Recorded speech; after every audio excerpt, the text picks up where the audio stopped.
Folks, the president has sent troops into yet another American city, this time Portland. And I talked to some of my people on the ground in Washington, and I was able to get a very interesting document.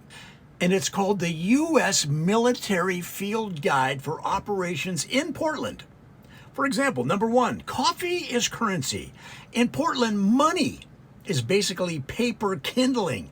What really counts is whether you can trade for a steaming cup of small batch coffee brewed by a man in suspenders who has a handlebar mustache that could deflect shrapnel. Forget handing over cash at a checkpoint. Flash a medium single origin pour over and watch doors open. The higher the caffeine content, the more influence you hold. And if you can correctly pronounce Guatemalan Huehuetenango without hesitation, congratulations, you've effectively achieved diplomatic immunity. Number two, identify the locals by their dogs. Every local owns a dog, and every dog has a name that sounds like it came from the produce aisle. You'll hear shouts of Radicchio, Radicchio come, or Kale heel echoing through the neighborhoods. This is not coded communication. It's Tuesday morning walkies. The surest way to earn goodwill is to stop, crouch, and salute a dachshund named Turnip or a labradoodle called Bok Choy. Do not confuse the dogs with insurgent units. They are highly trained, but only in rolling over for peanut butter snacks. Number three, beware the bicycle brigades. Do not be alarmed if you see a wave of humans on fixed gear bicycles charging your position in neon lycra. They are not hostile. Well, not technically. This is the Tuesday evening critical mass ride, and you are in the middle of their parade. Standard operator procedure. Hold your ground. Signal left with your hand and nod gravely as though you too understand the importance of carbon neutral commuting. Resist the urge to commandeer a Schwinn for recon purposes. It will not end well. Number four, learn the protest chants. When you hear the pounding of buckets, the crash of drums, or an out-of-tune tuba, you are not under artillery attack. You've entered a protest.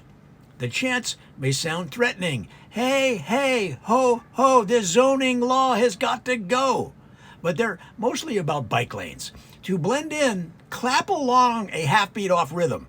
If someone hands you a tambourine, accept it with solemnity. Remember, rhythm is resistance, and missing the beat by 3 seconds is practically a badge of honor in Portland. Number five, respect the flannel camouflage. Every single person is wearing plaid at all times. The pattern is so universal that you will not be able to distinguish friend from foe. A platoon could be hidden in plain sight between two coffee shops. The safest tactic is to yell, "Love your shirt," to everyone who passes. They will nod in silent appreciation and let you go about your business. Do not attempt to wear camouflage fatigues here. Flannel is the only uniform respected in these parts.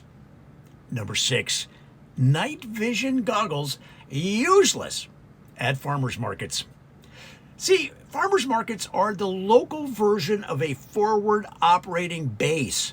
They are lit by strings of Edison bulbs, mason jars, and the faint glow of kombucha kegs fermenting under the stars. When you deploy night vision goggles, expect instant blindness as the pickle brine reflects moonlight directly into your eyes. Retreat slowly. If forced to negotiate, trade any spare ammo for artisanal sauerkraut. It is considered a peace offering of the highest order. True, it's true. Number seven, vegans control the food supply. In Portland, meat is contraband. If you want rations, be prepared to subsist entirely on lentils, kale, and something called nut cheese. Should your unit demand protein, you will need to barter for free-range tempeh or oat milk protein smoothie. Ask about where the tempeh came from only if you are mentally and physically prepared for a 40-minute PowerPoint lecture on sustainable soy farming practices. Number 8, the brewery maze. Every street corner hides a craft brewery, and once inside, you will never escape. Do not follow the scent of hops unless you have an exit strategy. Warning, any soldier who samples just one flight of local beers will be non-operational for at least 72 hours. The names of the beers are code themselves. Hazy Unicorn Fog, number 9, may sound like enemy propaganda, but it's actually a limited edition IPA brewed in a garage 2 blocks away. Proceed with caution. Number 9, tattoo symbology. Do not interrogate locals about their tattoos. Do not. You will see entire arms covered in octopuses juggling turntables, wolves riding unicycles, or mermaids holding city council ballots. These are not enemy signals. They are lifestyle choices. Asking, what does it mean? Will trap you in a 2-hour monologue involving Burning Man, 2 failed startups, and a mushroom ceremony in Ashland. Avoid eye contact and salute respectfully before retreating. And finally, number 10, escape routes are labeled quaint side streets. That's right. Official military maps say avenue or road. The locals call it a bike boulevard or greenway.